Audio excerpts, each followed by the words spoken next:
ওরা তো তাও বয়সে তরুণ, তাদেরকে এরকম খুনি বাহিনী কারা বানিয়েছে? যেই ছাত্রলীগের হাত ধরে বাংলাদেশ স্বাধীন হয়েছে, সেই ছাত্রলীগকে খুনি বাহিনী কারা বানিয়েছে?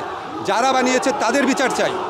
আর আজকে এখানে পুলিশ ঢুকানো হয়েছে, আজকে ইউনিভার্সিটি বন্ধ করে দেওয়া হচ্ছে। তো পুলিশ খুব ভালো রোল রাখছে, দেখলাম আমাদের দুইটা ছেলেকে কোটা আন্দোলন বিরোধী, কোটা সংস্কার আন্দোলনে দুইটা ছেলেকে ধরে নিয়ে গেছে আমাদের বিশ্ববিদ্যালয়ে। তো আপনারা যারা আক্রান্ত তাদের গ্রেফতার করতে পারেন, যারা আক্রমণ করে তাদের গ্রেফতার করতে পারেন না? এটা কি ধরনের দেশ?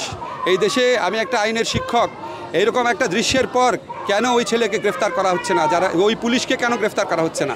এটা তো আজকে নতুন না। আপনাদের মনে আছে হেলমেট বাহিনী একটা ছেলে আপনার রাজশাহীতে না কোথায়, সে হাতুড়ি দিয়ে একটা আন্দোলনকারী ছেলের হাত পায়ের হাড্ডি ভেঙে ফেলে নিজে ফেসবুকে পোস্ট দিয়েছে, আমি করেছি। তাকে পর্যন্ত গ্রেফতার করা হয়নি, তার পর্যন্ত বিচার করা হয়নি। আবার আমাদেরকে আইন আদালতের কথা বলেন। বিশ্ববিদ্যালয় প্রশাসন কি ব্যর্থ?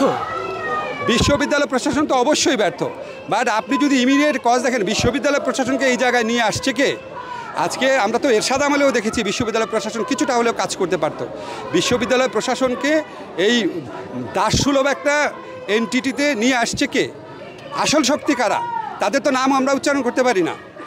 তারা আসল দায়ী।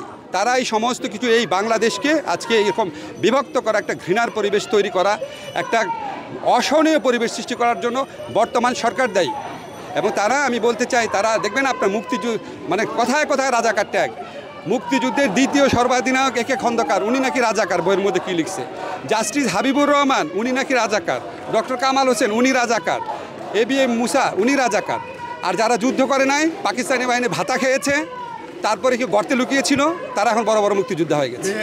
জাফর ইকবাল স্যার এটা কী লিখলেন? জাফর ইকবাল স্যার সম্পর্কে আমি ব্যক্তিগতভাবে কোনো কথা বলতে চাই না। আমার ধারণা উনার প্রচণ্ড বুদ্ধিশুদ্ধির অভাব আছে।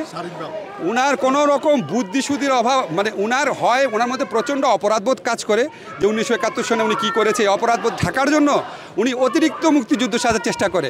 উনার কাছে শুধু আমার একটাই প্রশ্ন, আপনি কি মুক্তিযুদ্ধ চেতনা বুঝেন? আপনি কি পড়াশোনা করেছেন? আপনি কি 72 সনে গণপরিষদ বিতর্ক পড়েছেন?